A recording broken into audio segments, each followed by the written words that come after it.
Hi, how are you? Happy Wednesday. We're gonna do some stretching, okay? Because my back of my neck is sore a little bit. So, but before that, I have siblings, okay? And I think one while ago I talked about my elder sister, and that when I was stupid, young and dumb teenager, when she got back from graduate school in America, and she came back to Korea, and I was just doing nothing. I just such a total loser, right? I wasn't studying, I wasn't working. Just got off of this kind of like homeless shelter, kind of, because I was like wandering around, troublemaker, kind of, after high school. Okay, so I got jealous. I threw books at her out of jealousy. She cried, but in a way, it was kind of disciplinary measure for her because she was kind of arrogant. Okay, so I kind of disciplined, punished. It can be seen that way, but later on in my life, when I went to college in America, I also there were periods where I wasn't quite studying, I wasn't working, I was lazy, you know, hanging out with homeless people, kind of going to soup kitchen, and I got scolded by my sister, and she disciplined me on the phone. Okay, so it's kind of we teach each other, discipline each other, punish each other. It goes two ways, both ways. Okay, so just like any good siblings, okay, any good friends. Okay, so yeah, just want to mention that my sister is doing a lot better than me. She's by far in any standard more successful than I am. Yeah, she's a fantastic lady and very strong lady. Okay, so all right, so let's do some stretching here because back of my neck is bothering me a little bit. Okay, so I don't need that much space. Right here, this is around it. Okay. Okay. So stretching. Ah. So open the window, get some fresh air.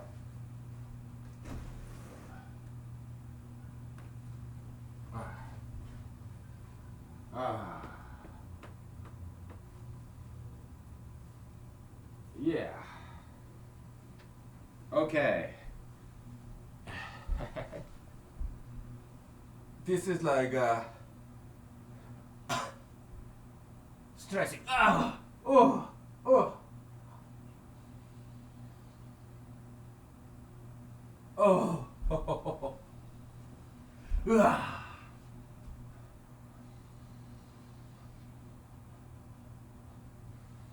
Oh. Oh. Oh. Oh. Oh. Oh. Yeah. Mm.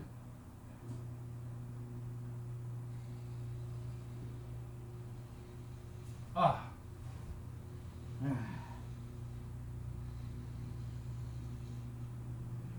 Ah.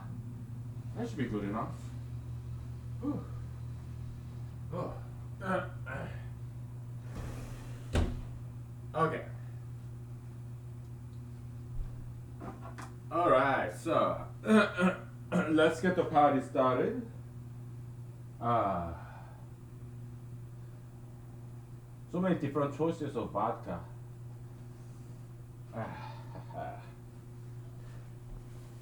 So why are there so many fruit flies in my house? Because I have so many fruity vodka drinks. Okay, so that's why. And fruit flies are so small, they get through the anti-insect screen on my window. They get through that. Okay, so I just whatever. I'm like, yeah. Nowadays, I just let them be. I don't really go after them because there are just too many. Okay, so and they're harmless anyway. But when I see them, yeah, I try to kill fruit flies because they are annoying. Okay. All right. Before, you know what? We'll get back to humanology, not mathematics, not yet, because in a way, humanology is more important than mathematics.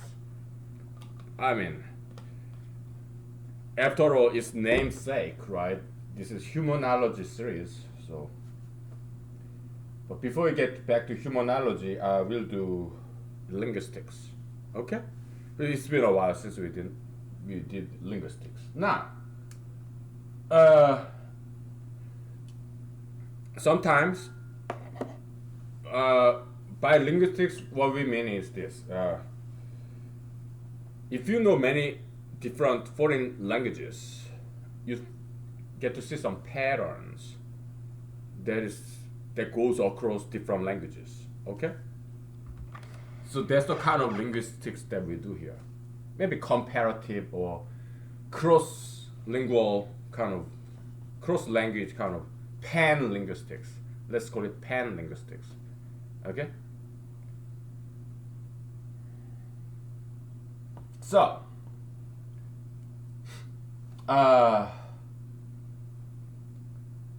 sometimes you have two totally different consonants, but alphabetical character kind of becomes a bridge between these two different consonants. Okay?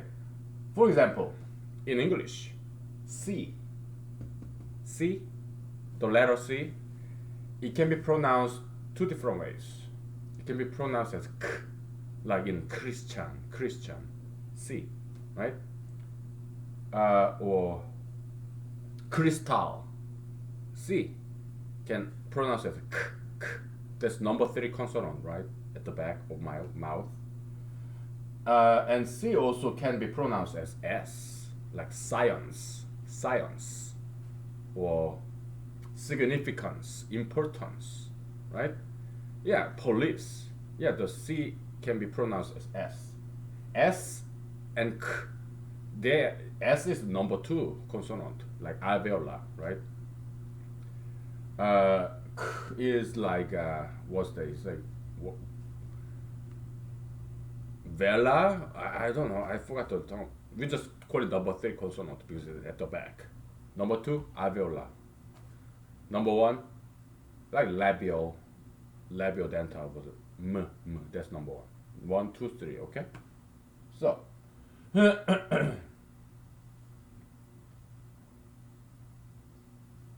How about J? J can be also pronounced in 2 different ways. Like Jew, like Jesus, jealousy, right? J. But J can also be pronounced as like I, like E, like what are some examples?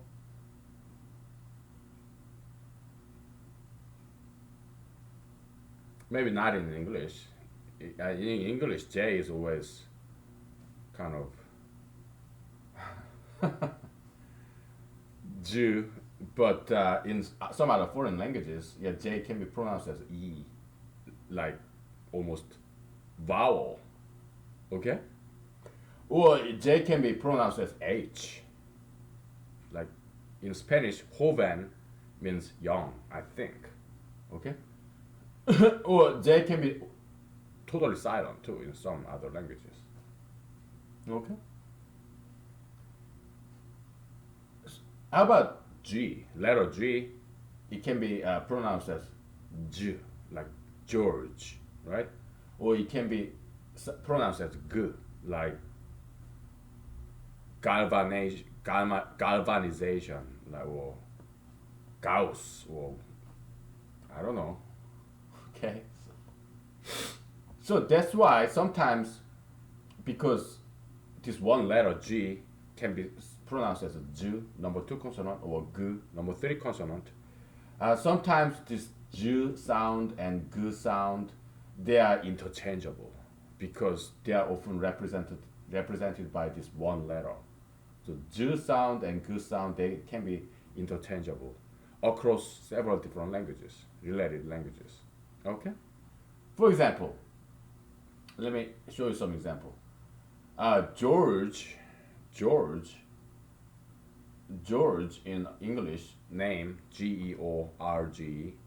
In Spanish is Jorge, Jorge.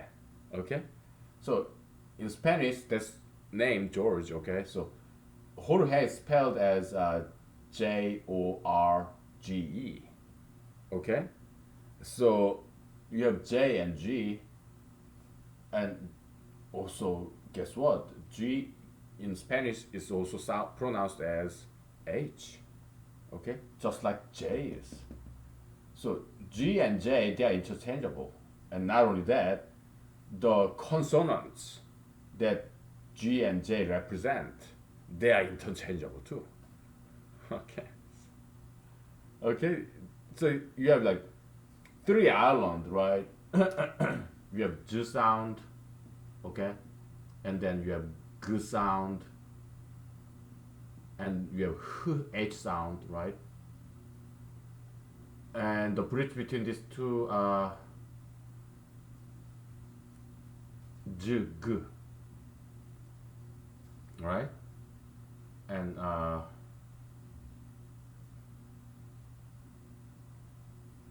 about this?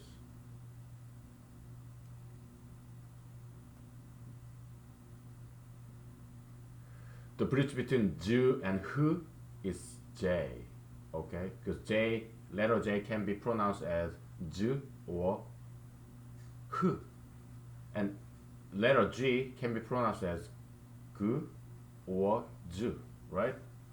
So that's why the sound. So you have two land bridges, okay, and three islands like H, J, H, J, G sound.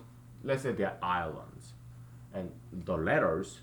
I'm sorry. Oh my goodness. I'm sorry. Okay. The sound H, J, G.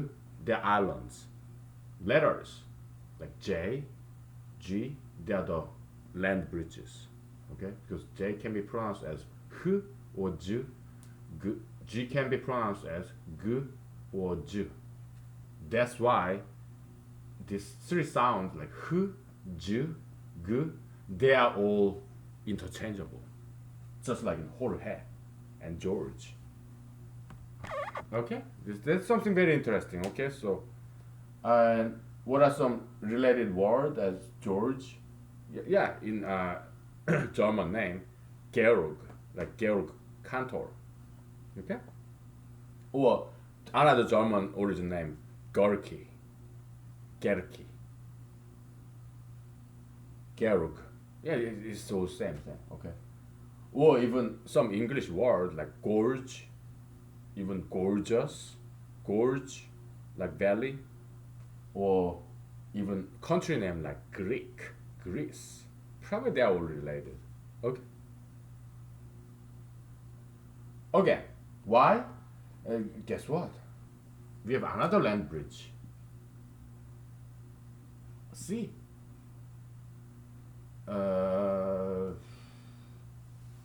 G. Well, G sound and K sound they are very related, so they don't need any land bridge. Okay, because they are both G and K, they are both number three consonant. Okay, but you have C, right? So C becomes land bridge between K sound and S sound. I'm sorry. S sound like Greece, right? The slanted absolute value symbol. That's something I learned when I was in elementary school. Is the consonant sound symbol. Okay. Yeah. Okay. So yeah. And H sound. It's also it doesn't need any land bridge as with this nothing, like any vowel. Okay, that consonant H consonant, that's almost like it's like wind blowing. So like I have no consonant there, right? zero consonant. Okay, they are interchangeable too. Okay, so that's how all these different sounds can be bridged, like Greece, Greek, sk. They're bridged by C, letter C. Okay, how interesting, right? Okay, we're gonna take a break. Okay, why don't you just stare at this for a while and just enjoy, think about it. Okay, because we'll get back to this humanological distance theory because I was driving to work this morning and I realized its significance because it has some other application, very important application. This humanological distance, this equilibrium distance between two individuals and a person and a concept too, person and some ideology or whatever. This is something very important. Okay, so we'll take a break and we'll do this. Okay. All right, take five. Uh,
Okay. So, before we get into this nitty gritty of this humanological distance theory, we're gonna talk about um,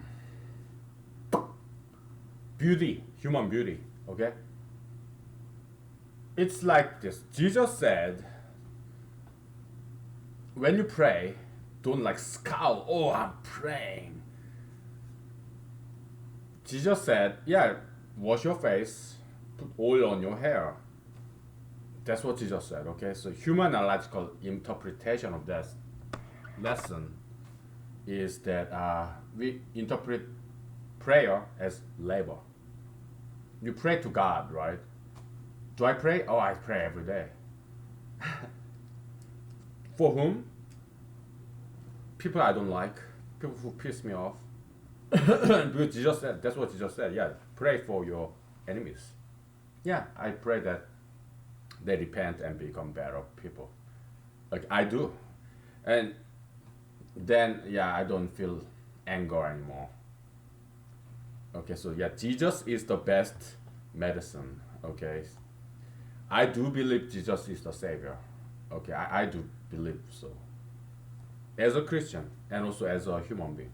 Okay, because his teaching is so essential for my own personal survival. I don't want to go to jail. I don't want to get into a fight. So when somebody pisses me off, yeah, I pray for them, and everything just become fine. Okay, so of course when I practice martial art, yeah, I think about that person who pissed me off, and I imagine punching and kicking them. But that's when I'm alone. Okay, so it motivates me to practice martial arts. So that's good. That's good. No harm done. Okay. So in humanology, yeah, I mean we do pray to God, but another interpretation of prayer is labor, because in humanology, one interpretation of the concept God is people. So labor, if you have a job, you work for somebody else. Even if you are the employer, the boss, you serve the customers, your patrons, your clients, right? Yeah, they are the king. They are the God. You serve the people by working, labor. Labor is to serve people, just like prayer is to God. You pray to your clients, your customers, please, people, buy my product and give me the money, please. Give me the food, bread, daily bread, just like Jesus asked God to give him daily bread. You ask, you pray to people, please buy my product, give me money, give me the bread so that I can survive. Same thing. Magical, huh? Yeah, that's the magic of humanology. If you are new to this, welcome to the magical world of humanology. We connect two totally different things, seemingly different things, because we know the underlying, undercurrent, the same principle that governs everything in the world. That's humanology.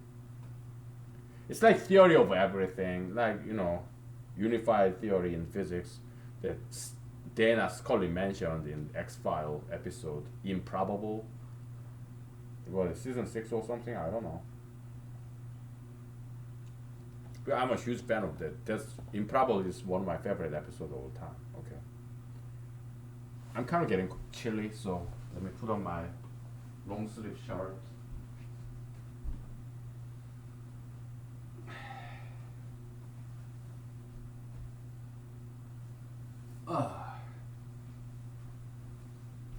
Okay, so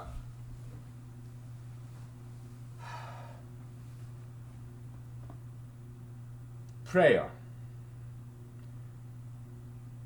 So when you are working, well, when you're working out, you're lifting weights or, you're under a lot of stress, whatever, labor, any work, workout, whatever work that you do. Um, don't let your pain reside in dwell on your face. You have to be your face should be always pain free.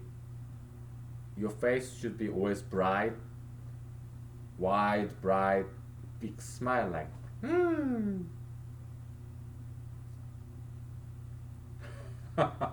Okay, because like Meg Ryan, American actress, she is very or Jim Carrey, Canadian American actor. They are very facially expressive, right? They are not born with that. They learned it. It's an acquired skill, facial expression, variety of that. I Asians don't have that much facial expressions. They're kind of flat, same face. Asians, they are not very facially expressive people. Okay, so I had to learn it consciously. Okay, by practice. When I'm driving, I'm like,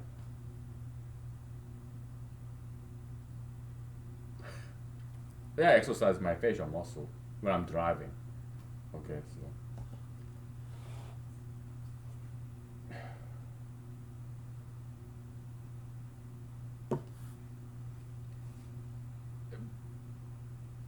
it's like performance. It's like acting.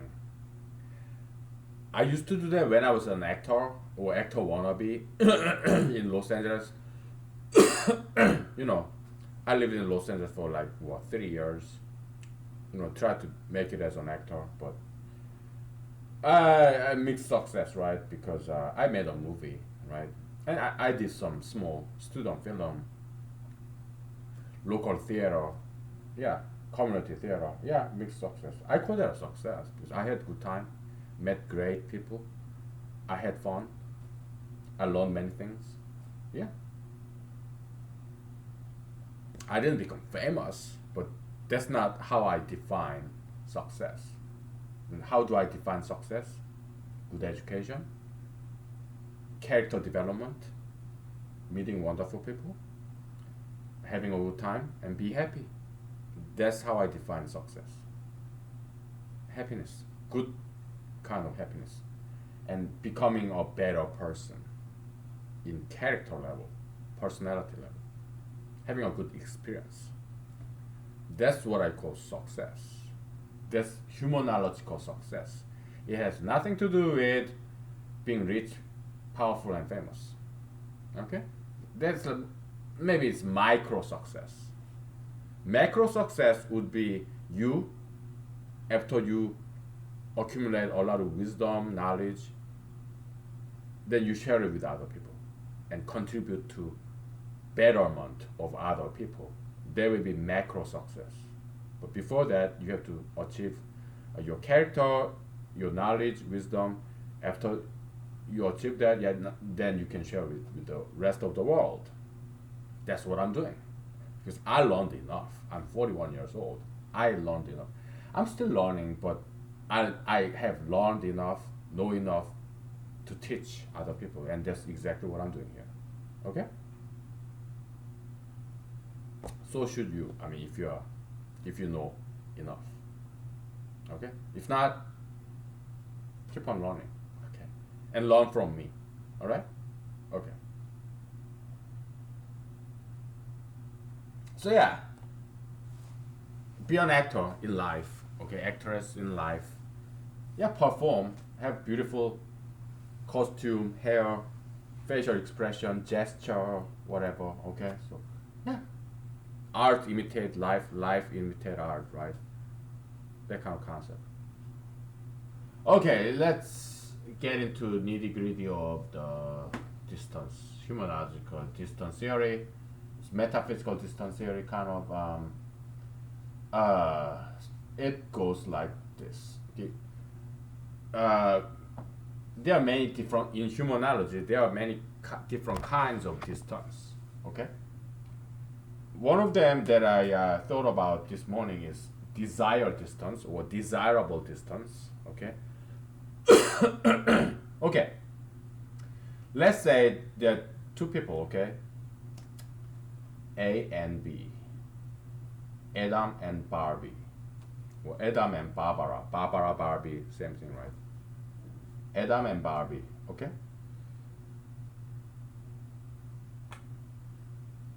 So, uh,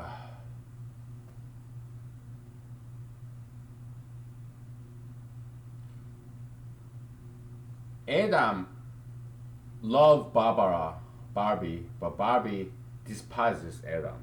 So, Adam, the desirable distance is like this. Adam want to be a boyfriend. Let's say they are same race. They are like both like 31. They graduated from college and they have professional career. So yeah, they are free to date, and they are both single, same race. Okay, and Adam want to be a Barbara's boyfriend, but not husband yet. Adam wants to be Barbara's boyfriend, but not husband yet because he's not sure if he want to marry, but he does want a girlfriend. So Adam wants Barbara to be his girlfriend. So this the distance is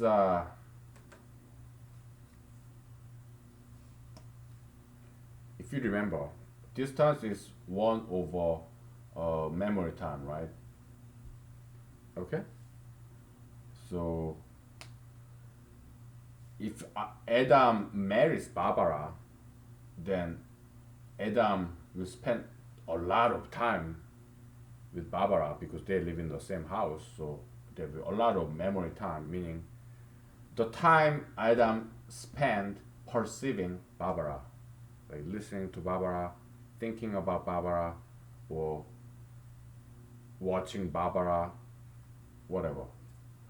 Is the memory time is a time where Adam's brain registers Barbara's image. It could be visual image or imaginary image when Adam think about Barbara, or it could be audio image like when Adam listened to Barbara on the phone or whatever.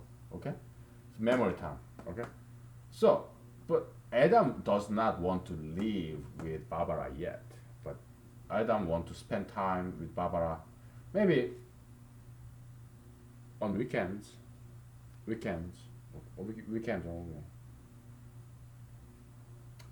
So Adam does not want Barbara to be like this close, no, but about this close, yes, but not too far away.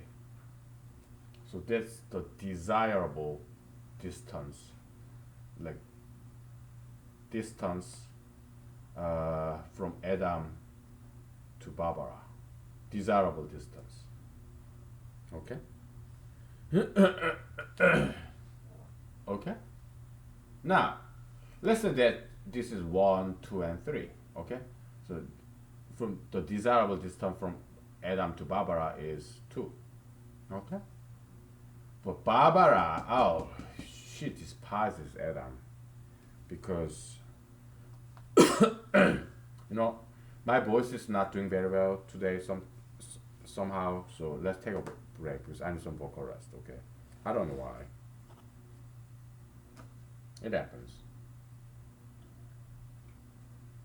I guess the last weekend I sang too much.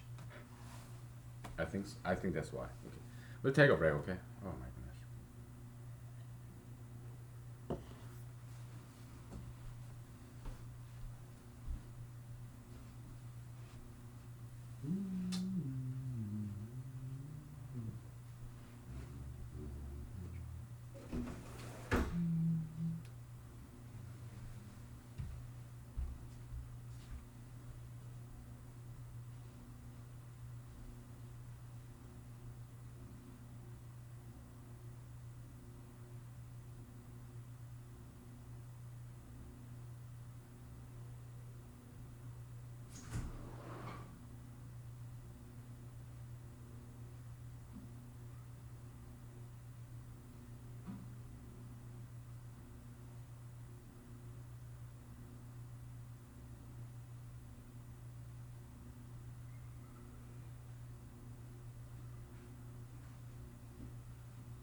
Okay. I feel a lot better now. All right. I want some red wine.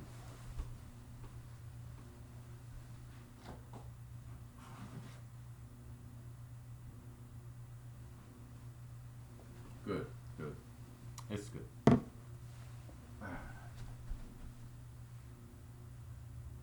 Making sure the window is closed. Okay. So Barbara does not like Adam very much.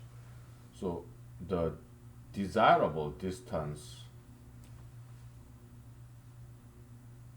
from in a different color. The desirable distance from Barbara to Adam is like infinity. Barbara want Adam to move out of state and never ever see him again. Okay, so it's what is this like one-sided love, right? Unrequited love kind of situation where guy Adam loves Barbara, but Barbara doesn't want Adam at all. Okay, so unrequited love kind of situation. Okay. Ah, boy. Yeah.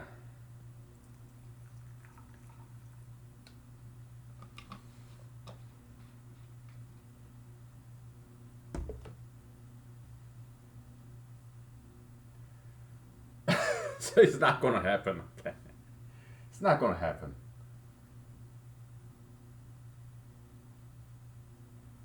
Now, let's just make it easy, okay? Instead of infinity, let's give it a concrete number. How about 10?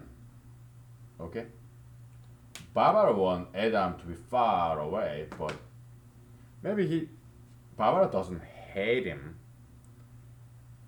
So Barbara does not think it's necessary that Adam move out of state because Adam is not a stalker.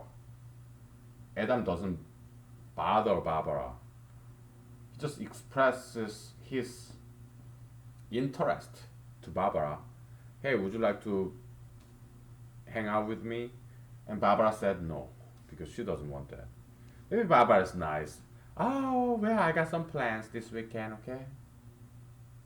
But she didn't say, maybe next weekend. She did not say that because she does not want to go out with Adam.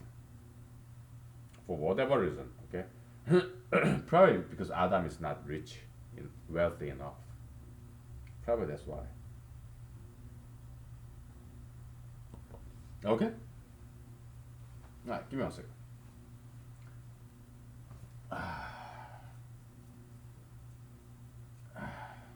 No, I didn't get it. Oh well. That's fine.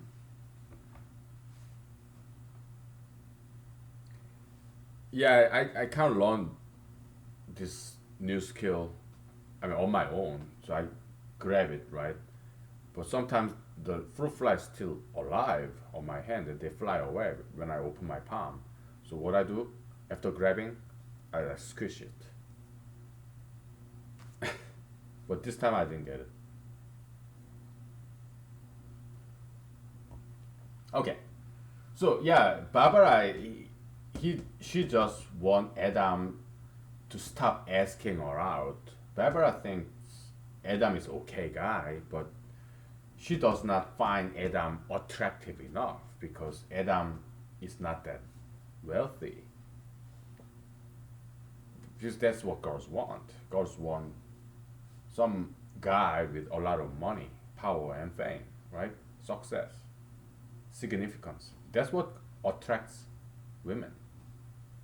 Okay? Because Barbara happened to be a very beautiful young girl. Like she wears like stockings, miniskirt, tight pants, very stylish, long hair, no tattoo, no piercings. Beautiful girl. Also professional as well. Okay? Barbara is the kind of girl that every guy want to marry. Okay, and Adam is happened to be just one of them. So, but yeah, Barbara is picky because she can afford to be so. Okay. So yeah, she doesn't want Adam. She wants. What are some other male names that start with A?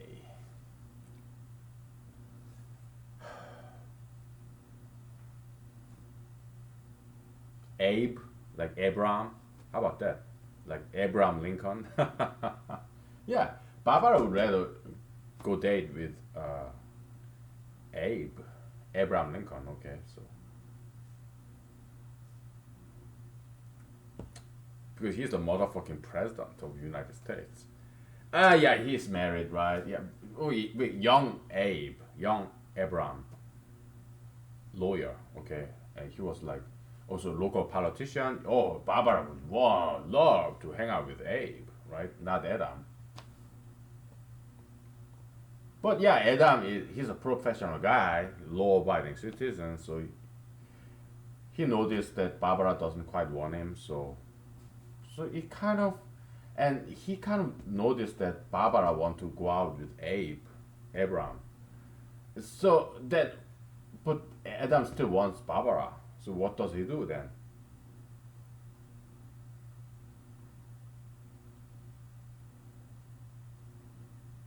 So he feels some pain, disappointment, perhaps jealousy.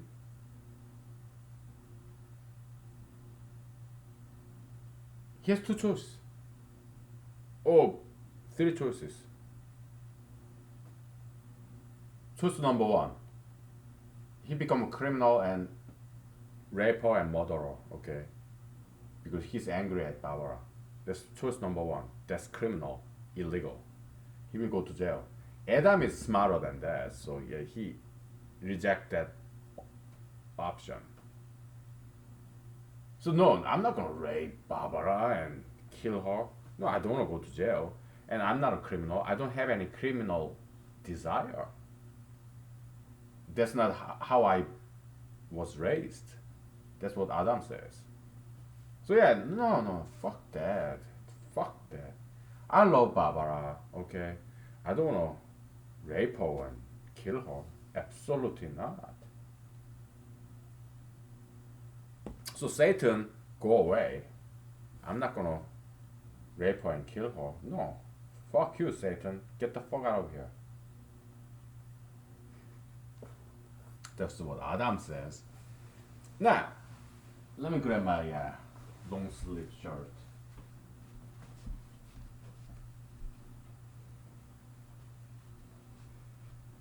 Okay.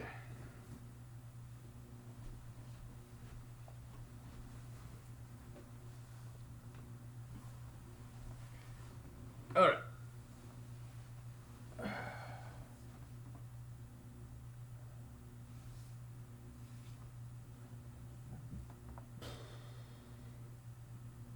Choice number two. Maybe Adam will work harder, study harder, and become as successful as Abe. And then Barbara, maybe he will get Barbara's heart.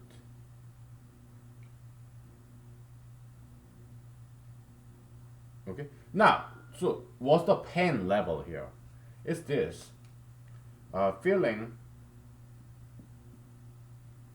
of Adam toward about Barbara is 10 minus 2 is minus 8. So that's the pain that Adam feels.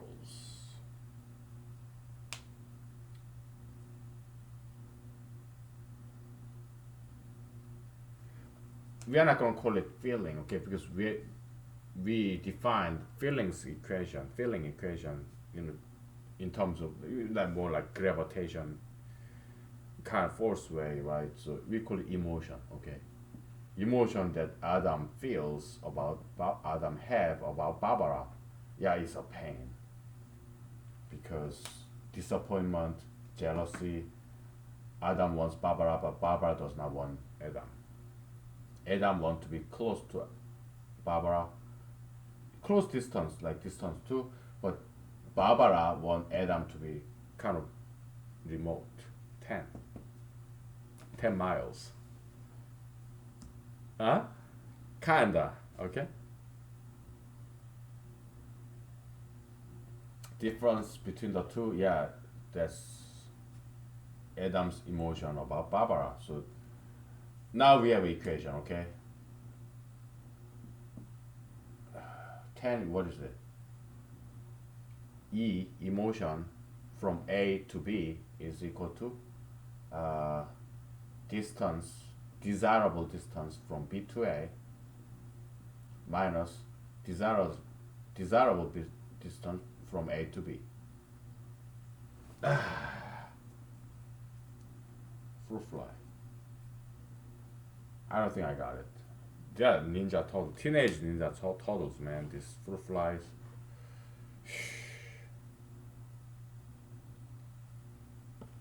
Give me 1 second. Let me check with my friends.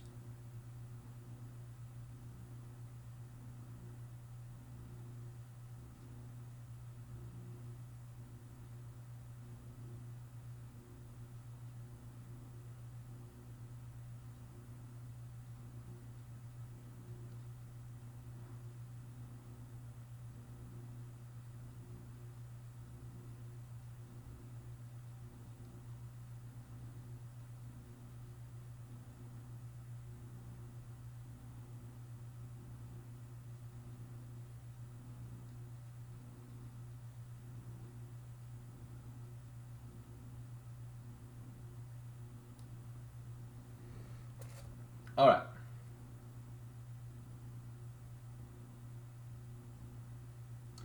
I'm not gonna write this down.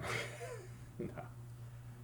It's just too basic to write down. Okay, so I'm not gonna write any of these humanological equations because it's so easy and basic and elementary. Yeah, if I don't need to write this down, okay, because I can always just remember, kind of fumble about. Okay, no problem. Give me 1 second.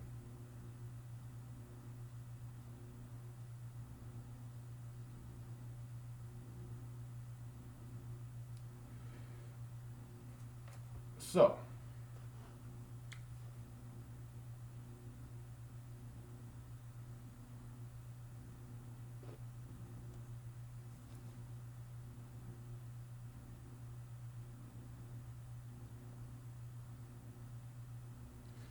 let's take a break because I do need some vocal rest, okay? Because last weekend I sang too much, okay? So I need some vocal rest, okay? So yeah, let's take a break.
think it's a good time to turn on the heater.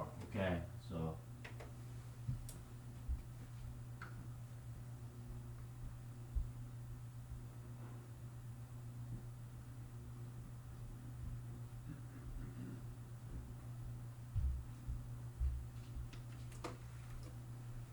this winter has been very hot.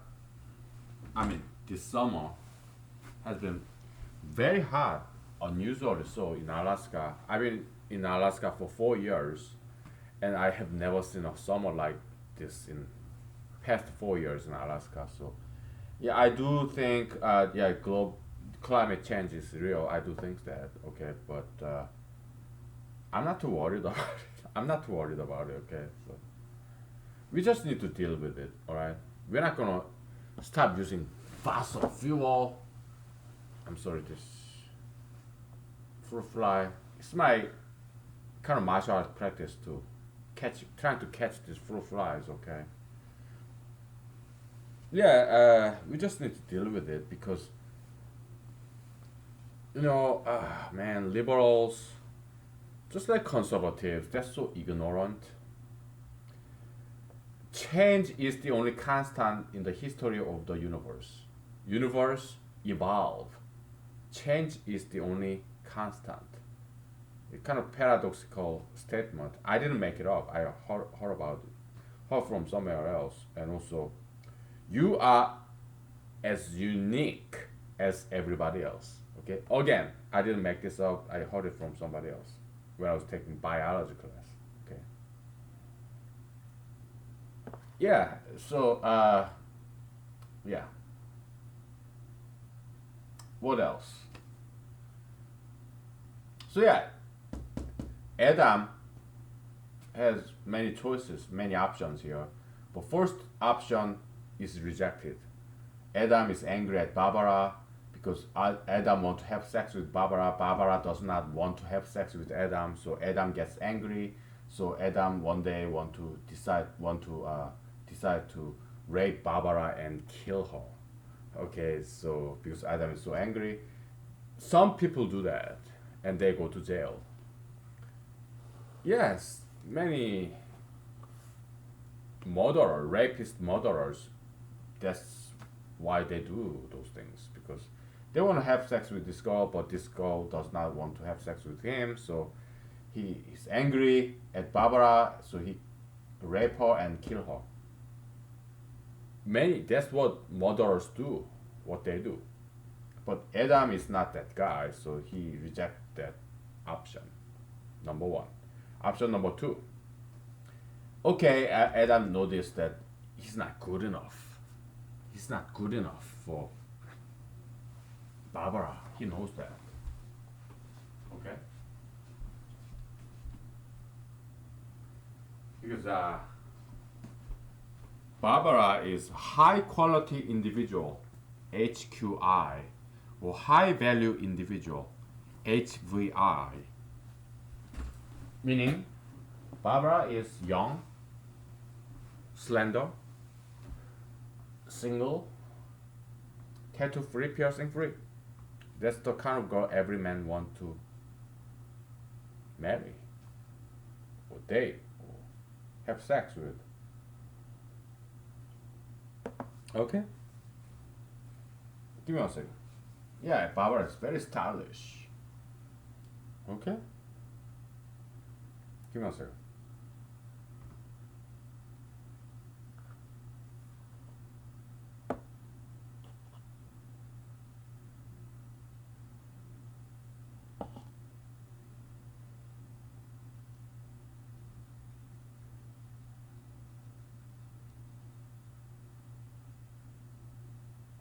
Give me one second. I'm just chatting with my friends, giving some vocal rest. So it's good.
So option number two, yeah, Adam kind of measure up to Barbara because Barbara is right here, up there.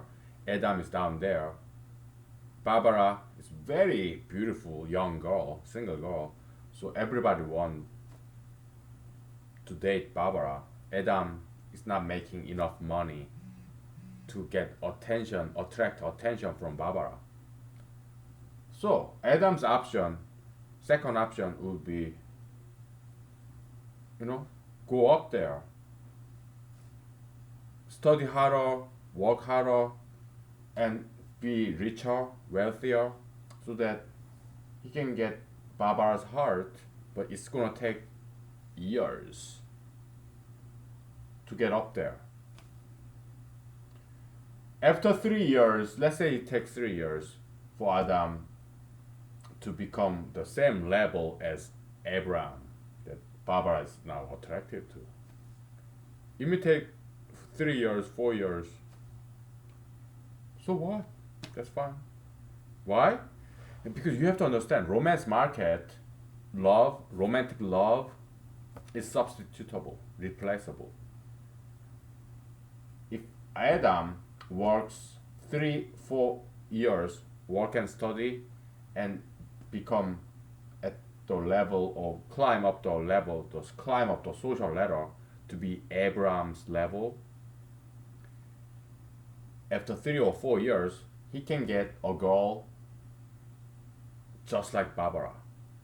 Young, beautiful, stylish, tattoo free, piercing free, marijuana free, drug free, obesity free. He can get those girls if he work and study for 3 or 4 years and be as successful as Abraham. Yeah, he can get those girls. Because girls, they don't care about age of a man. We guys, we do, right? Because it's all about sex, reproduction, right? If girl is young, then yeah, she has more better chance to have healthy babies because she's younger, right? Yeah, it's all genetically, evolutionarily designed, evolved these desires. Okay, okay, give me one second. It's so yeah, romance market is overrated. Romantic love overrated. It's illusion, delusion. Okay. Oh, I love you and only you, baby. Nobody else. Bullshit. Okay, so it's so bullshit. Adam wants Barbara, right? So after work and study 3 or 4 years to become like Abe, Barbara is already married Abe, but there will be like some other girls. Like what are some other girls' names starting with B?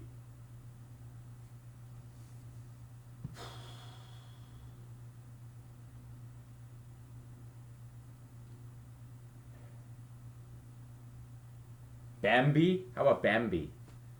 That's girl's name, right? Bambi. Yeah. Barbara is already has already after 3 or 4 years of Adam studying hard, and making a lot of money. 3 4 years, Barbara is already married off with Abraham. But Bambi, who's let's say Adam and Barbara are the same age, so Adam works and study for 3 4 years. Bambi is now 3 or 4 years junior to Adam. Okay, Bambi. Oh, he can marry Bambi. Okay. Because Abraham was 3 years senior to both of them. 3 years older than both Adam and Barbara. Okay, so so Barbara married Abraham, who's 3 years older than Barbara.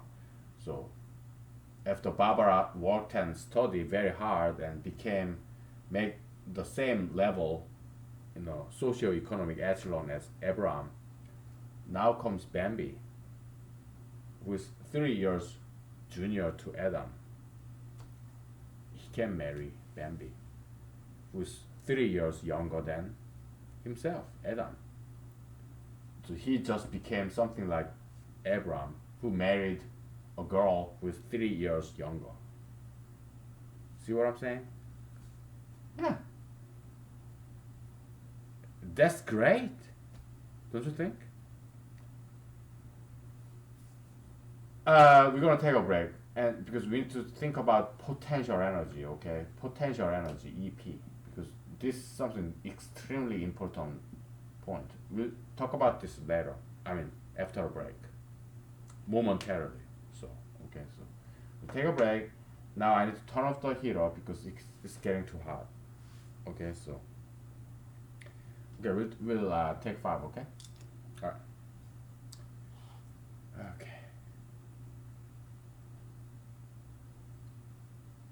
Compared to mathematics, humanology is just piece of cake, cakewalk. It's so easy. I don't think cakewalk dancing is easy to learn because I don't even know what cakewalk looks like. But I do know it's a dance style, but I would love to learn it. But I don't think cakewalk is a cakewalk. Okay, so okay, take 5. Okay. All right.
Okay.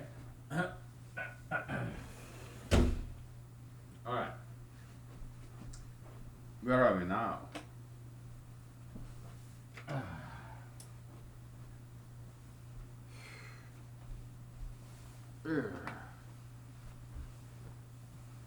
Potential energy, right? So, let me switch out some drinks, okay? Because I have so many different vodka drinks.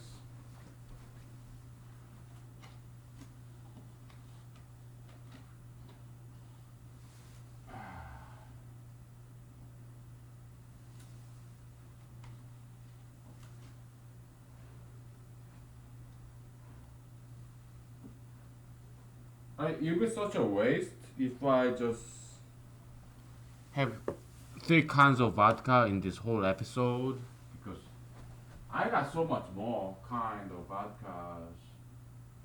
So yeah,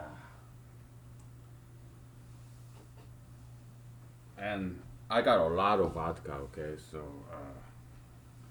I'm not driving anywhere. Right, I'm just at home. Came home after work, so there's no problem drinking vodka. Give me a second.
Okay, I gotta grab this blanket so that I cover my legs because it is getting chilly.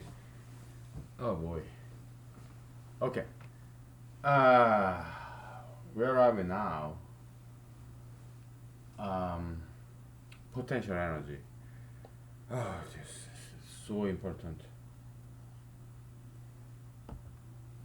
So important. Potential energy. Okay, so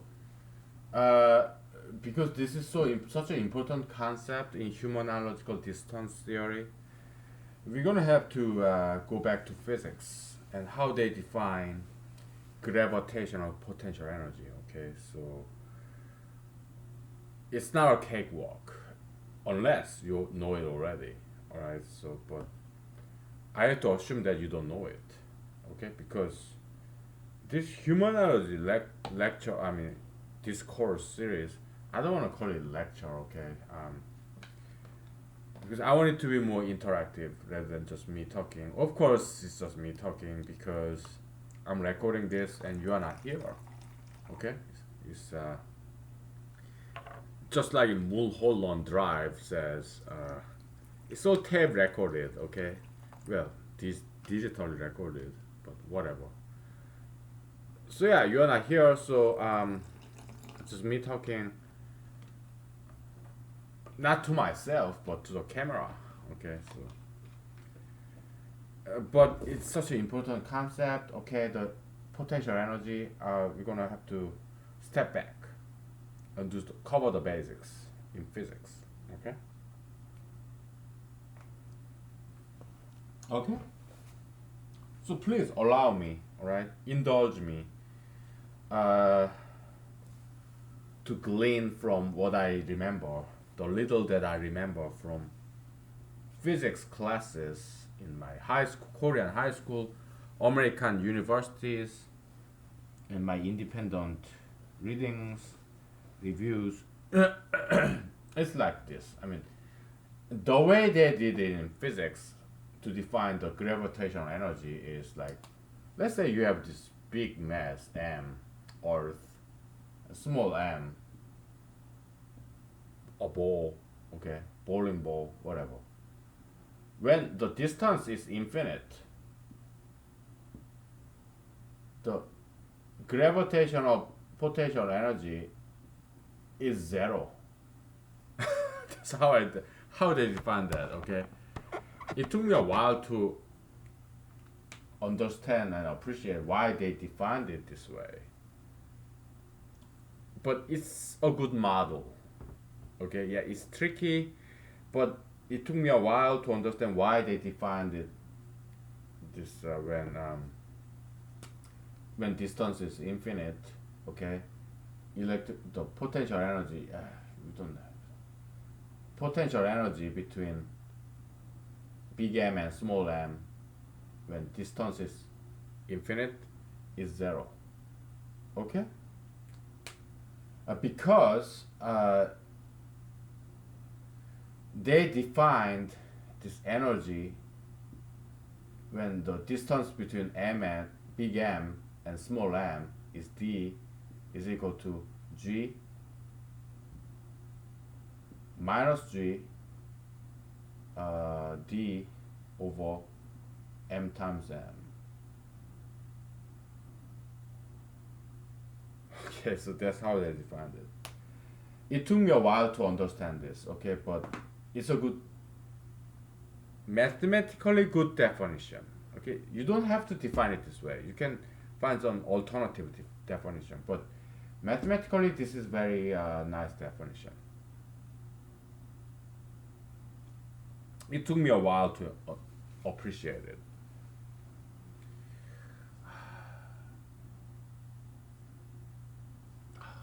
Fruit flies. Oh man, they're ninjas. I give up.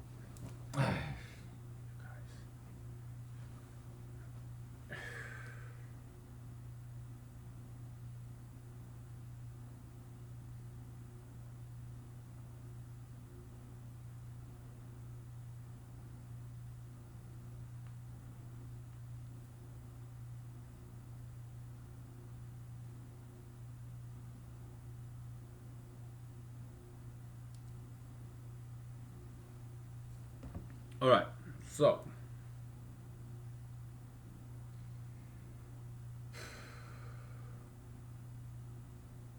I mean they defined this energy in terms of negative. When the potential energy is maximum, where when they are infinitely far away, you have this Earth globe, and as the ball gets higher and higher elevation, the potential energy increases, right? When the maximum point, the highest point when this ball is infinitely far away, higher up, away from the Earth, that's the maximum point of this potential energy, and they defined it as zero.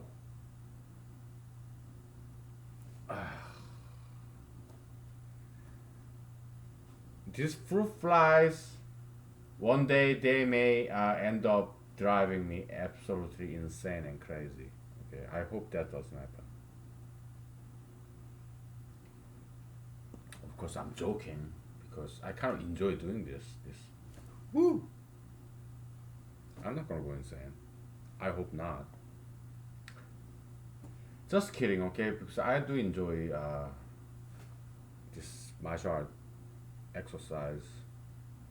Oh my goodness, I squeezed it and he was still alive. Again, they are like ninjas, man. I do enjoy this martial art exercise. Okay, it's like yeah, it's so good. No, I'm not gonna go crazy over fruit flies. Don't worry.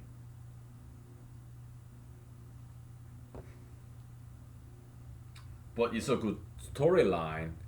Oh, look at this guy. He unlocked the secrets of the universe, humanology, mathematics, pyramid number theory, and whatever. Then, but he couldn't handle a couple of fruit flies, and he went crazy.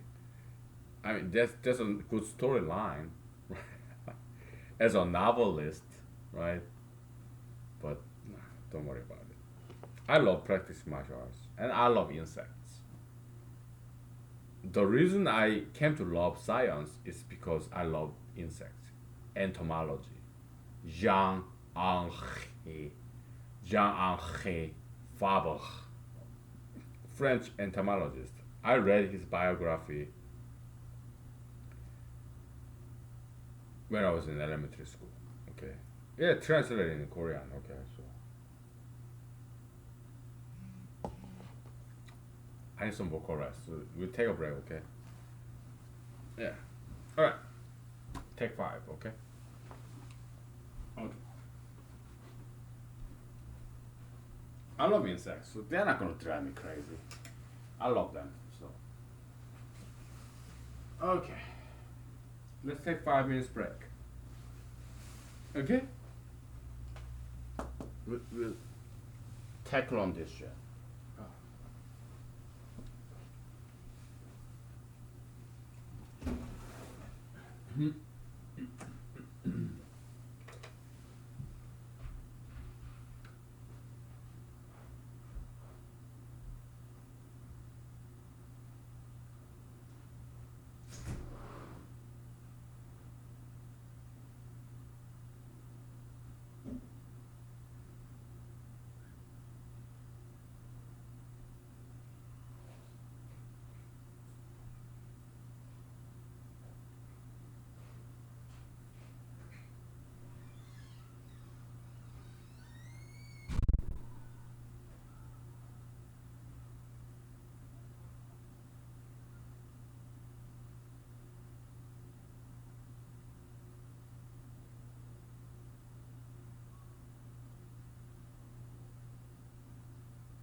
Yeah, as you can see, I'm kind of like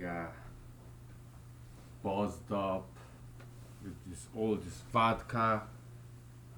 Okay, but I can still do mathematics, physics, no problem. We have to understand this, okay? Before we meta physicize it, not metastasize it. What is metastasis? Is there a word like the metastasis? I don't know. Metastasis. Is there a word like that? I don't know. But before we metaphysicize this, made to transform this map into metaphysical world from physical world, the mapping, one-to-one mapping between physical world and metaphysical world, physical and metaphysical.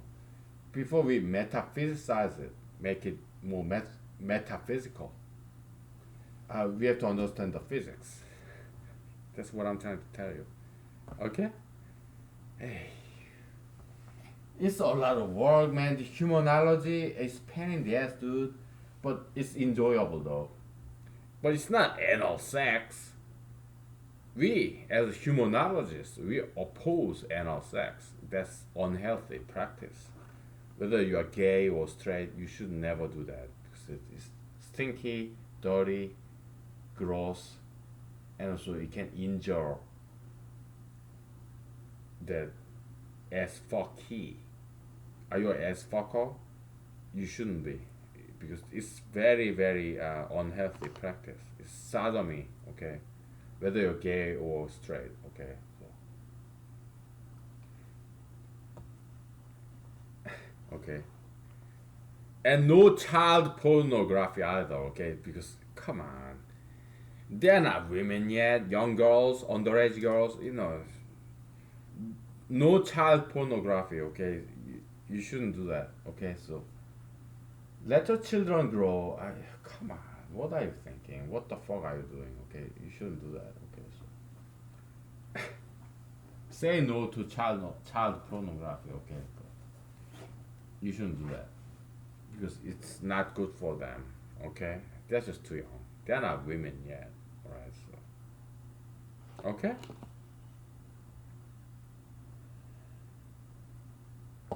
Why am I saying this? Because sometimes I do go to adult websites, and nowadays they have these girls who's obviously underage. I'm like, oh, come on, you shouldn't do that. Okay, so because it's not good for their future. And they should not be making any pornography at all, even with female adult mature females. Because we don't need any more pornography. Okay, we have enough archive. So yeah, stop making pornography. Okay, nowadays girls they ugly as fuck. Anyway, they have plastic surgery, tattoo piercings. And it's not good for their future, their career, their social status. So yeah, no more pornography production necessary. Okay. How about tattoos and piercings? I'm not. If let's assume that hypothetically I become the president. Okay. I'm not gonna take away your job. Eh, Rather, I give you a new job. As a tattoo piercing artist, your new job that I'm gonna give to you will be tattoo pierce cars.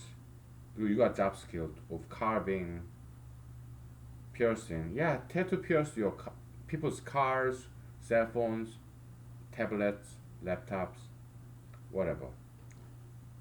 But don't tattoo pierce people. Okay. Tattoo. You can tattoo. You are feel free to tattoo pierce pets like dogs and cats. But don't tattoo and pierce people. Okay. So you make a lot more money by doing that. Okay. So trust me. I'll make you more successful. Alright? I'm here for you. I'm not your enemy. I'm your friend.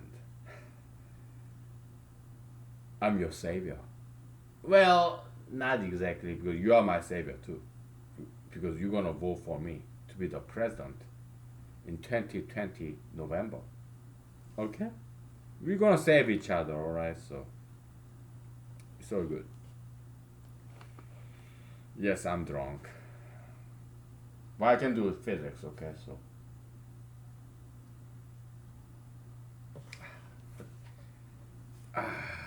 yeah, it has this integral, right? F times S, F integral F times ds, whatever.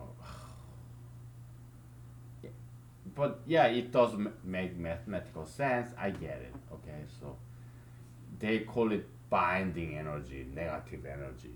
Okay, binding energy. Okay, it's about the energy, total summation of energy of this system of two masses, two bodies, big M, small m, like entropy, enthalpy, whatever, right? Yeah, it's a physical chemistry, chemical physics, whatever. Okay, so it's very cool stuff. Okay, yeah, I get it. I learned this when I was in college, somewhere in Midwest America. Yeah, it was good. Okay, I learned a lot. Okay, so it's very cool concept.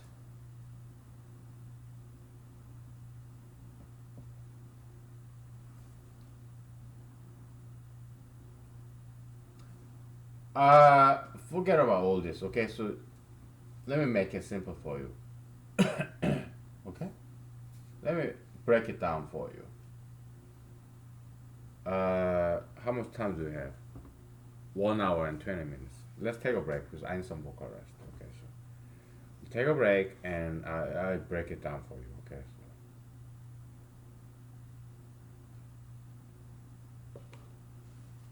so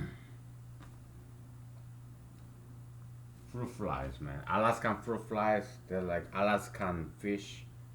I have never caught an Alaskan fish. I've been out fishing many times. There was this one fish in a lake. It was not in the out in the ocean, but in a lake, freshwater fish. It was so energetic. It's like Alaskan fish. It cut loose.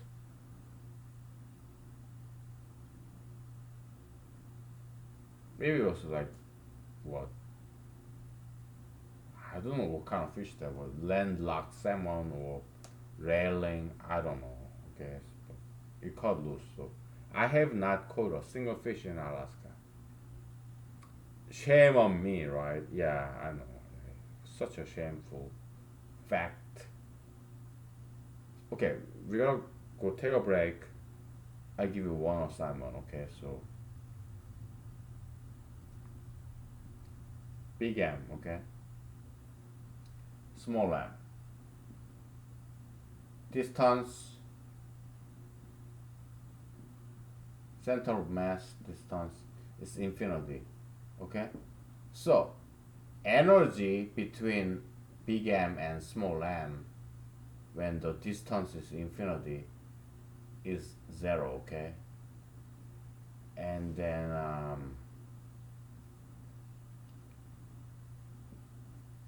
so that's first scenario.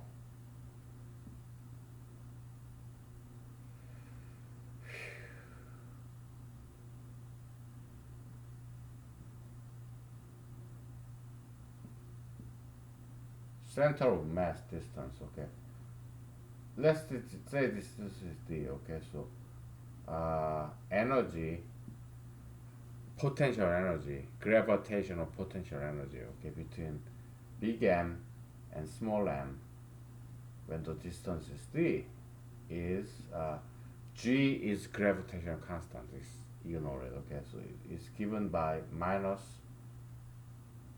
d downstairs times big M times small m. Okay?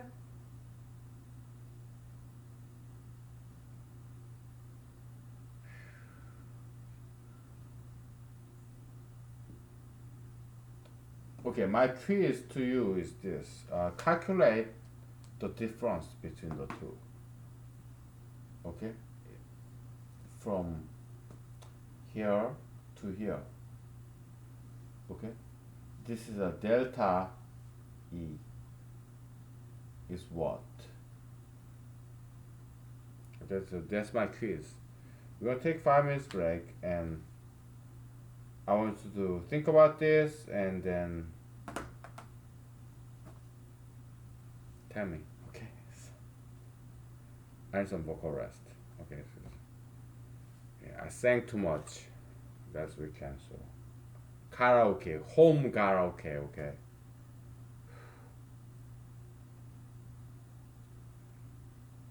Okay. Take 5 minutes break. Think about this, and we'll share it. Feel free to pause. Just click on the pause. Okay. If you need more time. Okay. All right.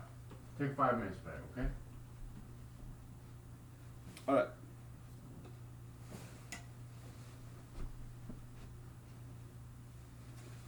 Yeah. We continue after 5 minutes.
Okay. About a week ago, let's take a break from all this, okay? About a week ago, when I was drunk at home, I hit my toe. You wanna see it? Do you see my toe? My ring finger toe right next to the pinky. Yeah, I hit this toe on a furniture's foot and it got all black and blue kind of bruise. I didn't break any toe bone, but it was bad. Okay, but now I'm recovering. Okay, but before I was fully recovered, I started running. I was like 10% left, 90% recovered. I started running, and it got a lot better. Okay, so learn from that. Okay, it can make you heal faster. Okay, when you start. Ran very slowly though. Okay, so yeah, resume your normal activity before you fully recover because it can help you recover faster. Okay, like 90% recovered, 10% left, right? Yeah, I start resuming my regular activity.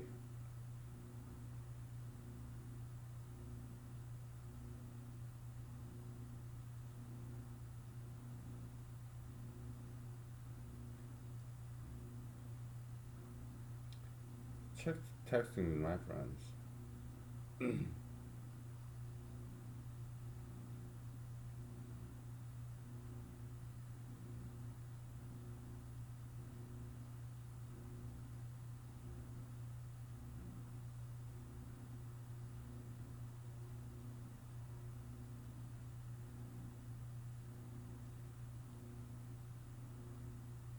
All right.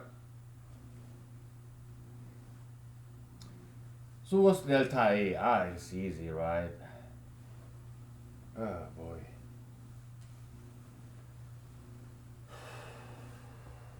So this is the initial starting point when energy level is zero. Okay, energy of the system. Okay.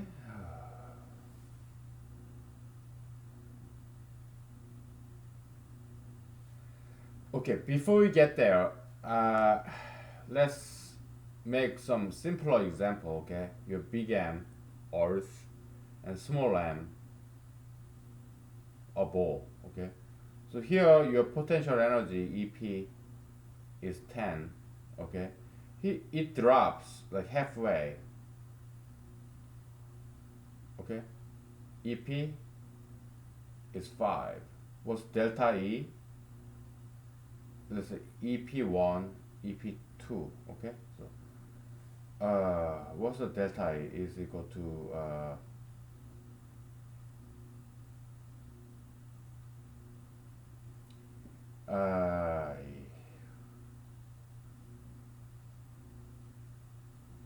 yeah, it's all potential energy. Okay, so we don't have to keep writing P. Okay,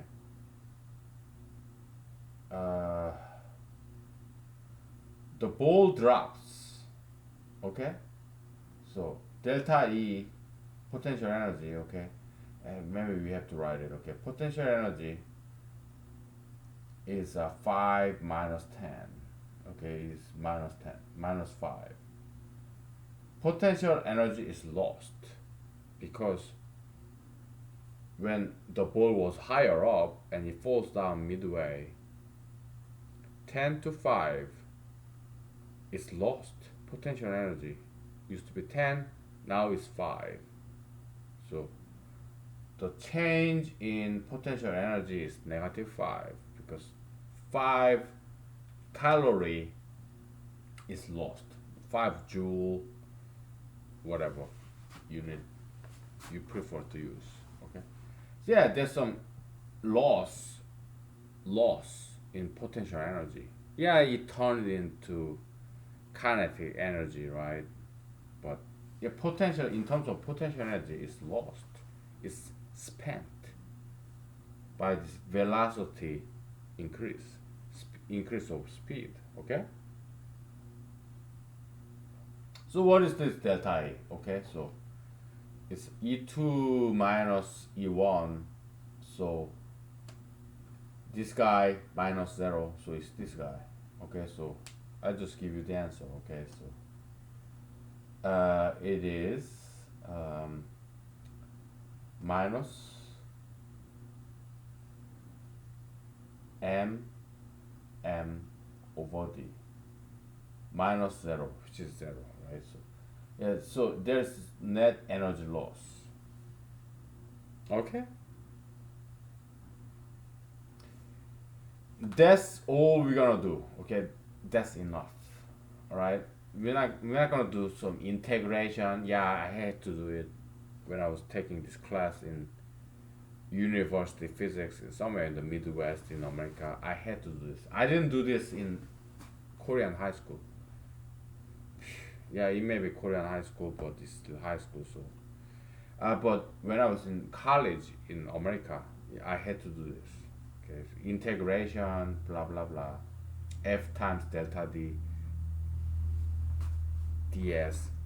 You know, in physics class and in mathematics class, calculus class, I had to do this shit. Okay, and I got A's in both classes. Okay, so my physics and mathematical foundation is decent. I mean, it's not superb, but they are workable. Okay. So, okay. So letting you know. All right. Let me just keep texting with my friends because we're planning on going out this weekend. So.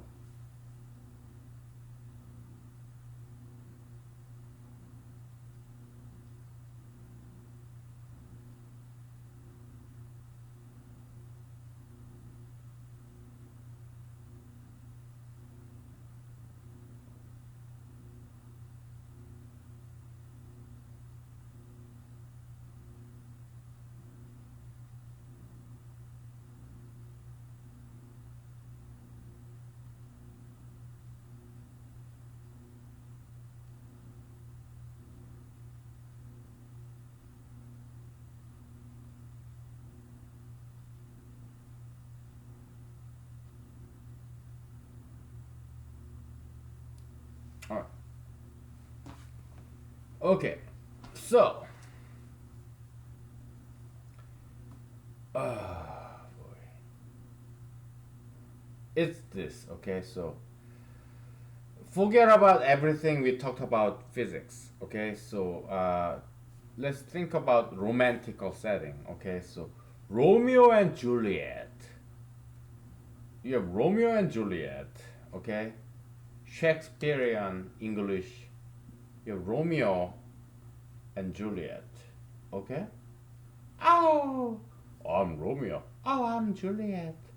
Let's get together. Let's have sex, baby. Yeah, this young guy, this motherfucking son of rich parents, and this father fucking daughter of rich parents. Yeah, of course they are attracted to each other, okay? Because rich man's son, rich man's daughter, they want to have sex. They got all the money from their parents' inheritance. They're not doing anything for themselves. They're fucking lazy. Inheritance garbages, right? White trashes, right?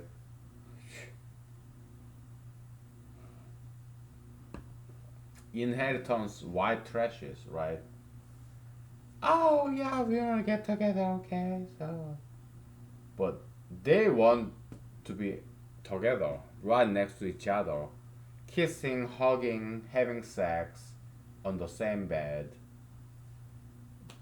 Dumb fucking whores and pimps, this fucking dumb, young and dumb shit.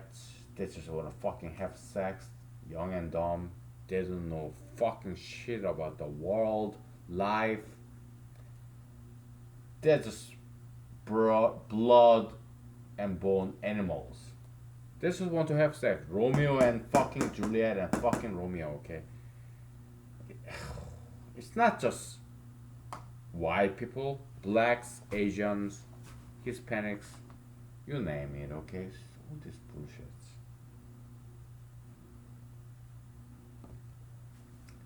Let's say, but their parents are enemies, so they are far away from each other. So they feel the pain because they want to be close, but they are not close to each other. They are away from each other due to their parents' objections.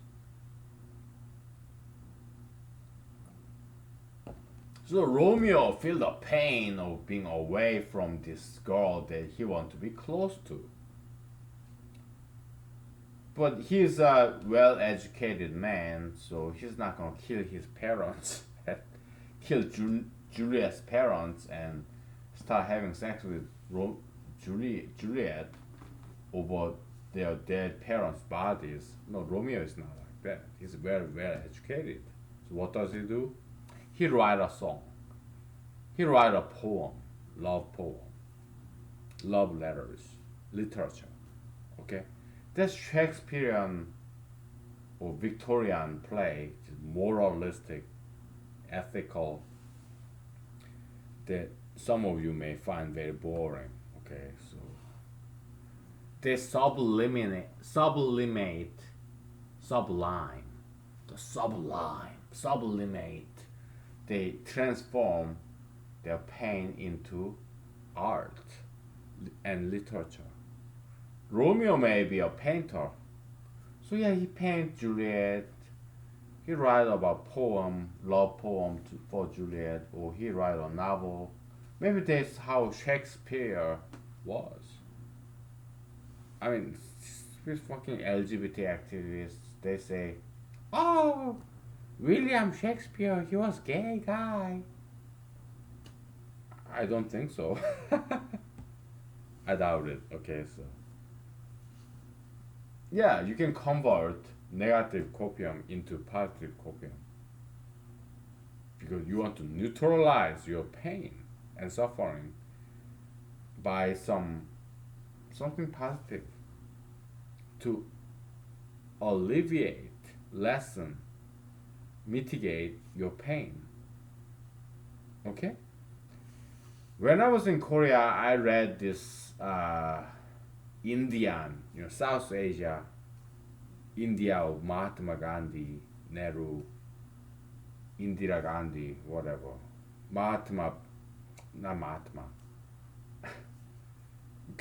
Gandhi, Mahatma Gandhi and Gautama Siddhartha Buddha or Buddhism.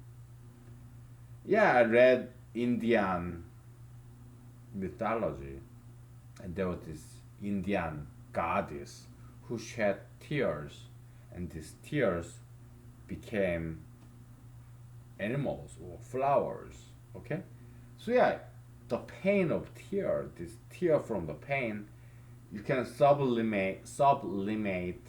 You can transform your pain into something beautiful. Okay, that's what I want you to learn. Okay, you can transform negative copium to positive copium. You can transform pain into pleasure.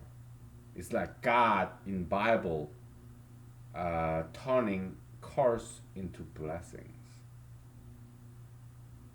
Yeah, it's a miracle, right?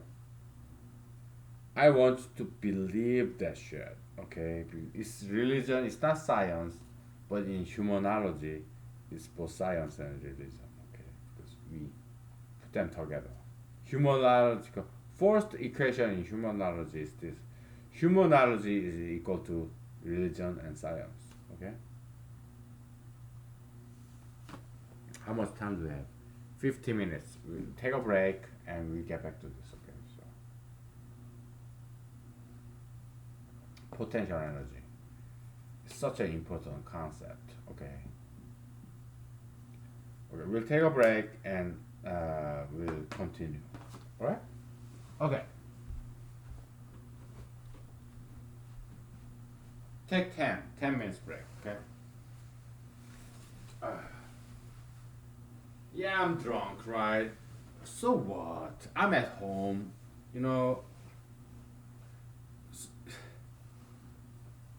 Look, just like you, I'm nobody special. Maybe you are a special person, but I'm not, okay? So every now and then, these guys or these girls, they come and piss me off.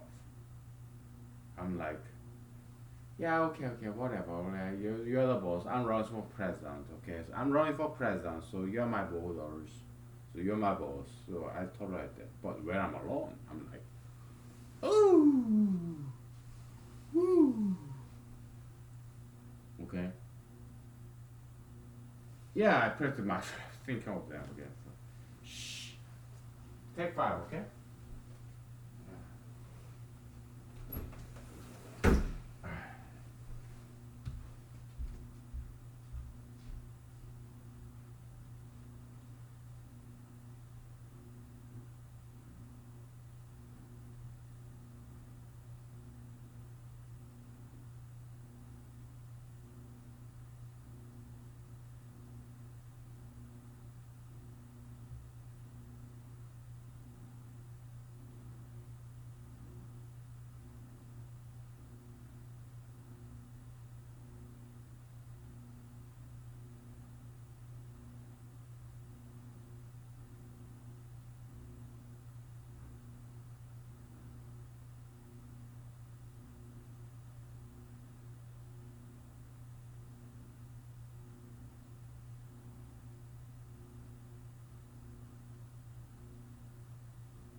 You know, you know, Romeo and Juliet, huh?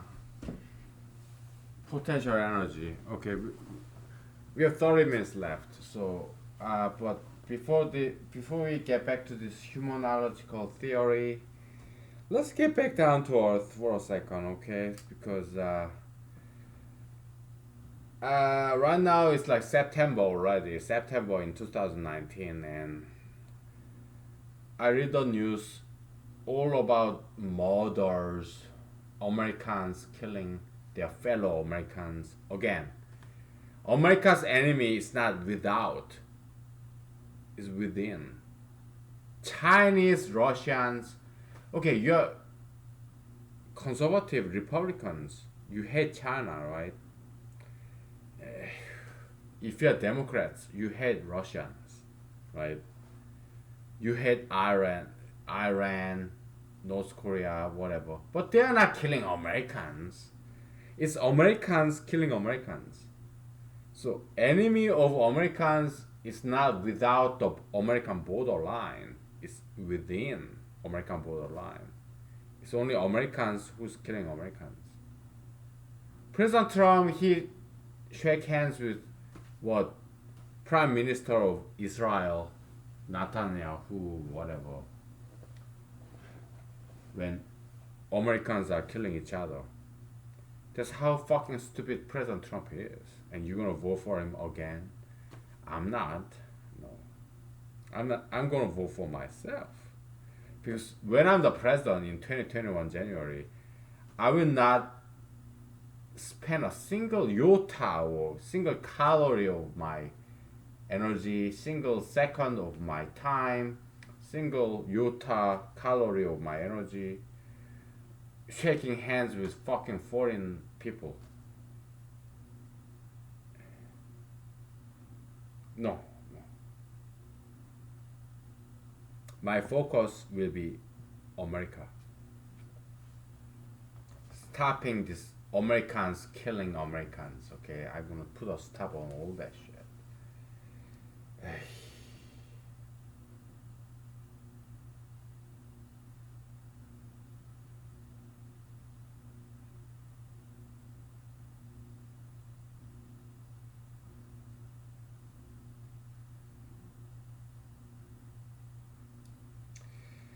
So, how can I stop crimes from happening? How can you stop crimes from happening in America?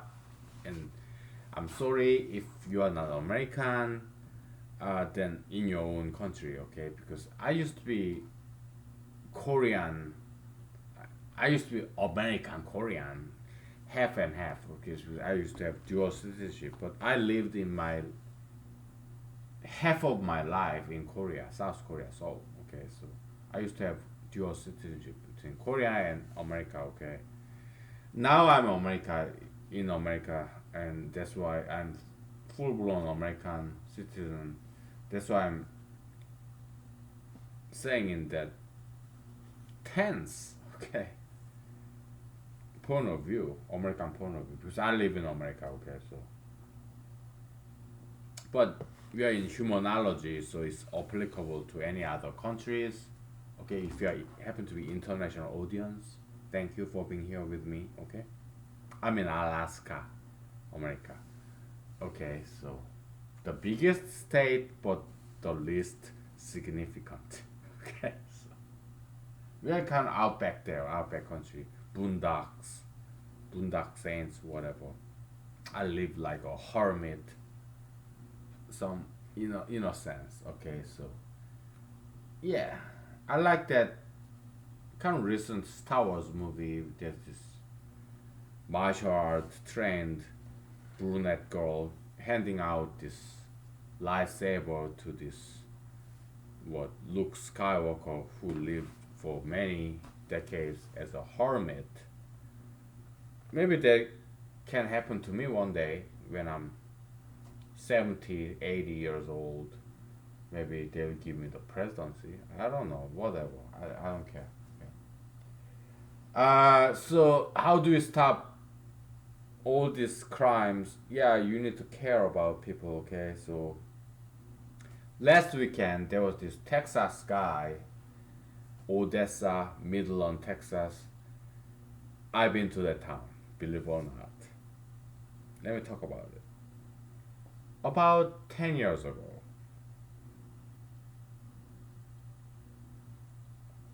if you have seen my movie in YouTube, it's published in YouTube and other websites for free. You can watch the full length movie that I made all by myself. Okay. Still, I cannot catch a fruit fly, man. There's some long hiatus, a break, maybe 1 or 2 years, between the prime shooting, the main shooting in uh, Death Valley, not quite, this Mojave Desert. That was the main shooting location. There's some downtown Los Angeles and also San Fernando Valley filming location. I did all by myself, and but most of the film location was in Mojave Desert in California. Okay, okay. Oh yeah, I got this one fruit fly for the night, for the day. I got this one fruit fly. It's like 1 out of 100 chance that I catch the fruit fly. Yeah, my martial art sucks. I'm Korean. I'm not Japanese or Chinese. I'm so yeah, they're fantastic Korean martial arts too, but I'm not one of them. Okay, my martial art sucks. Okay. Anyway, so but the last scene in my movie, it was filmed in Midland, Odessa, Texas. So I've been to the towns.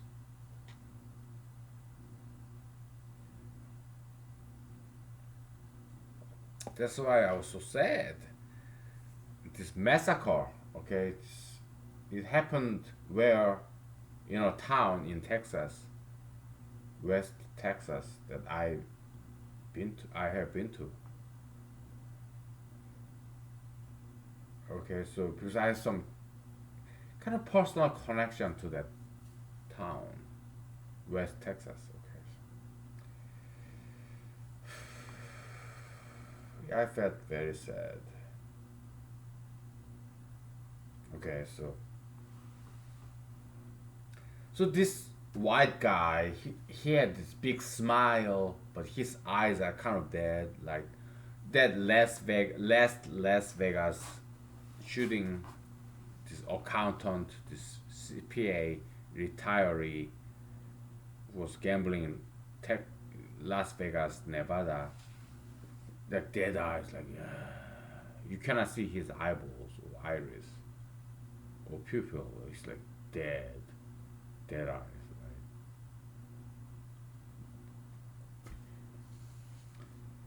Yeah. So when I see people in need in my surroundings, I I go welfare check. Okay. Hey, are you okay? Is everything okay? And these people, they start talking to me like sometimes for hours because they're so frustrated. I listen, okay? I don't say a thing. Yeah, that's what you guys need to do, not girls, guys. Okay? Because typically these frustrated guys, typically mass shooters, they're all men, never women. Okay, so I'm not challenging women to do it, but don't do it. Okay, you shouldn't kill people. Yeah, every now and then there's mass killers of men committed by women, but mostly 99% of the time it's men, frustrated, angry men. Okay, so you need to be a man to approach this frustrated guy to listen. Yeah, let him talk.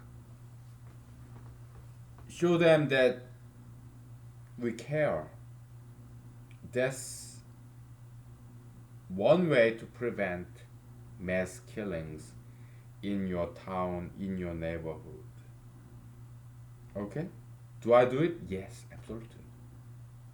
Okay? I do so. I mean, I don't get paid to do that. Nobody appreciate me doing that shit.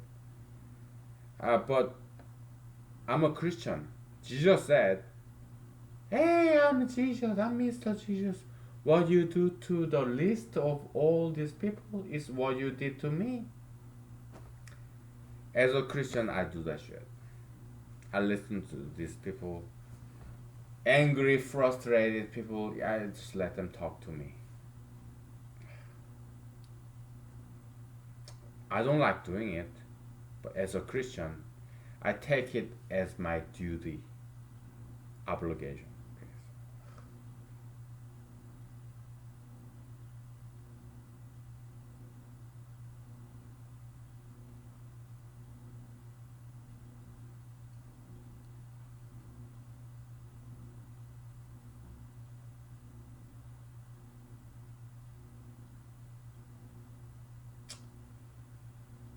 Yeah.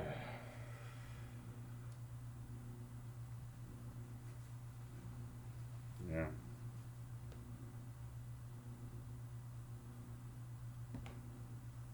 Okay, let's get back to this. So Romeo and Juliet. Okay, so there's Romeo and Juliet. They're far away, right? It's a huge potential energy. Forget about Romeo and fucking Juliet. Where's my eraser? You know, where's my eraser? Oh my goodness. Let me grab it. Okay, should be somewhere. I think I dropped it somewhere. How much time do we have? 30 minutes. Okay, we'll take 30 minutes. We'll take 5 minutes break. Okay, so take five. I gotta get my eraser. Okay.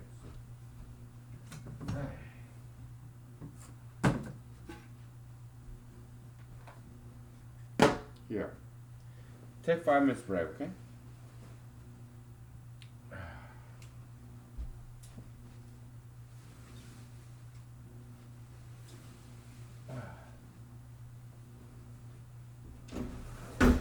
Think about how you can save the world. All right.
Okay, we're back.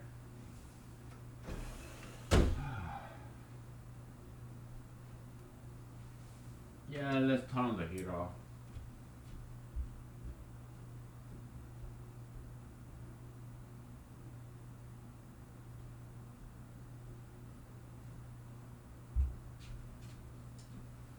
Okay. So, oh boy.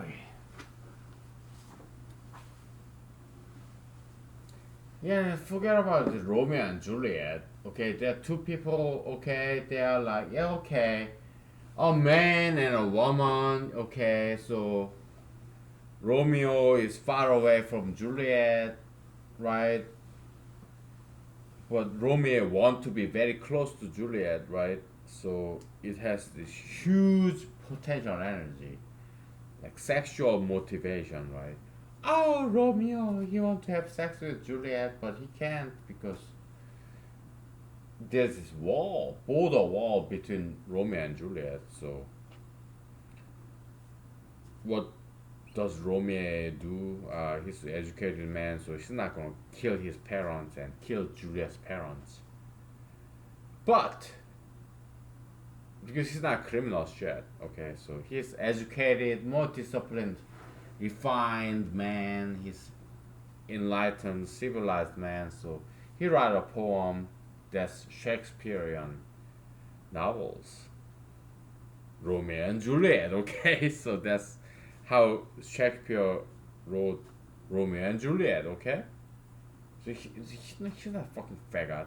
He's not fucking gay guy like all these LGBT people say. Okay, I just want you to know the truth, the reality of things. Okay, it's never homosexuality. It is LGBT is all garbage. I'm sorry. Okay, you better get out of that shit. Okay, so it's all gonna collapse, perish, destroyed. So you better get out of there now. I'm not kidding. I may be drunk, but I'm not kidding. Okay, so take it or leave it, alright? Okay, now, I've seen these documentaries about American musicians, American rock stars. They say, oh, I became a rock star, rock and roll, guitar, because I want to get a lot of girls. Sex, okay, is a huge motivation for us guys to achieve great things like music. Look at John Lennon, Michael Jackson, Paul McCartney, George Harrison, Ringo Starr, Rolling Stones. Mostly it's about sex, love, to get this girl. So sexuality, this guy wanting to have sex with a girl, is a huge motivation for literature, poem, songs, dancing, business, politics. Yeah, they become politicians, businessmen to get the most beautiful young woman. So sex is a huge motivation for us guys to be very successful and hugely contributive to humanity. Okay? What's the other thing? Money. The other thing? Fame. Money, power, fame, sex, mammon, materialistic things that motivate us guys to work day and night, to become workaholic, to be obese, to skip a meal, to get money, power, sex, fame. Okay, this is how God, whoever he may be or she may be, design this world to be like that. I'm just telling you one point of view. Okay? We have 8 minutes left. Give me 1 second. Yeah, I need some vocal rest anyway. So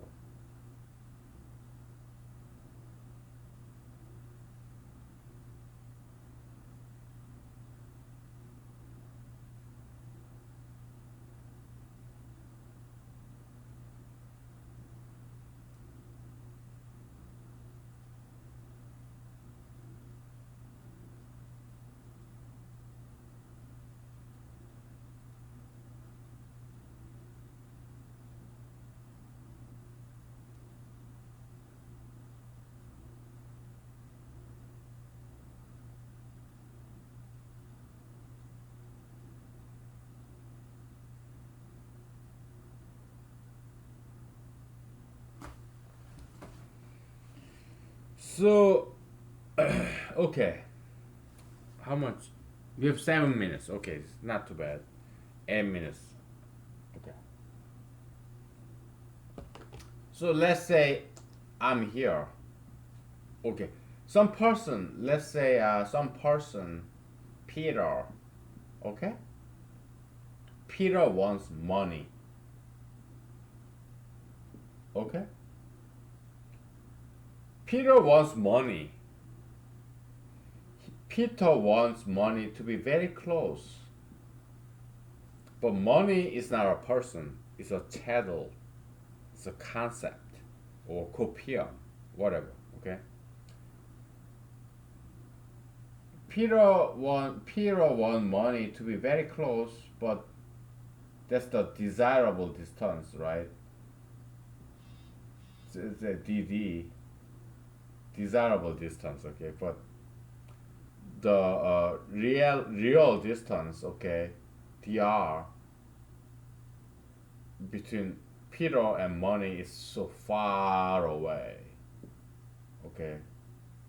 But desirable distance, Peter wants money to be very close.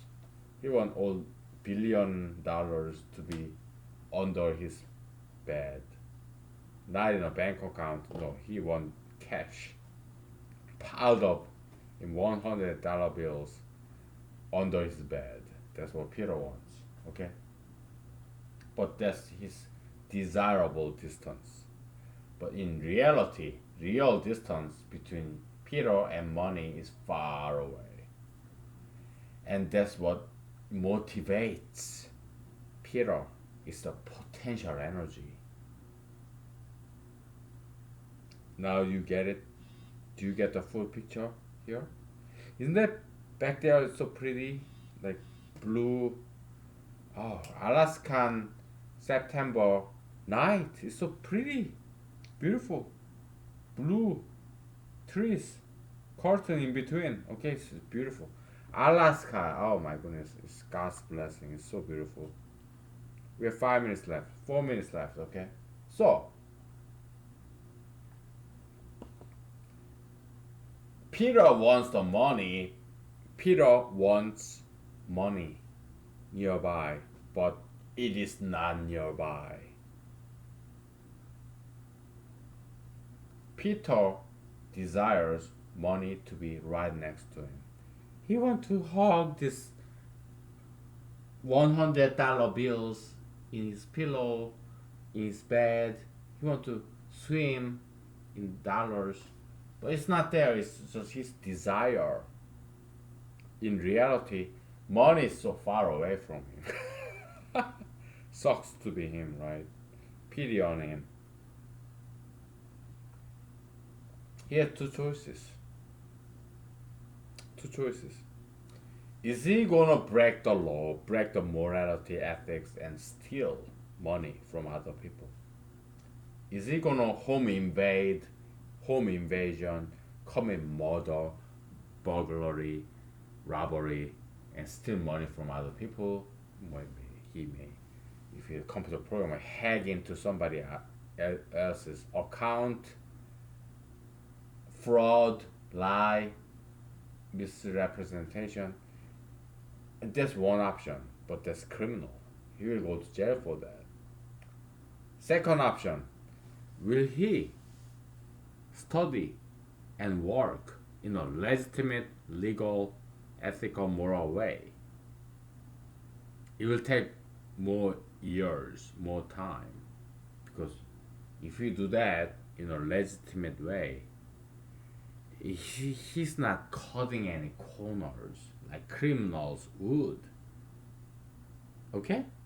So yeah, he can get the money close by. So, but the point is, just because Peter is so far away from this money that he wants, he desires, there's this huge potential energy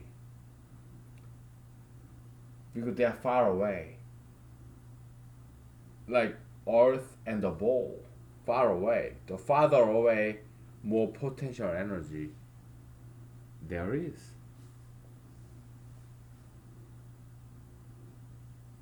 There is something that you want, but that thing that you want is so far away. It gives you huge motivation. You can transform that into something marvelous, miraculous, achievement, like Thomas Edison, Benjamin Franklin, Albert Einstein. Okay? What you want is so far away. It's like remote star, the moon, me and the presidency of the United States. Yeah, or me, humanology, whatever, okay? It can motivate you. You have to transform this pain of you not getting what you want. You can transform that into something positive, constructive, to benefit humanity. That's how inventions and human progress happens. Okay? Okay, time is out. Okay, so I will see you tomorrow. Thank you. Good night. Bye. Oh my God, this full flight. Thank you. Good night. Bye.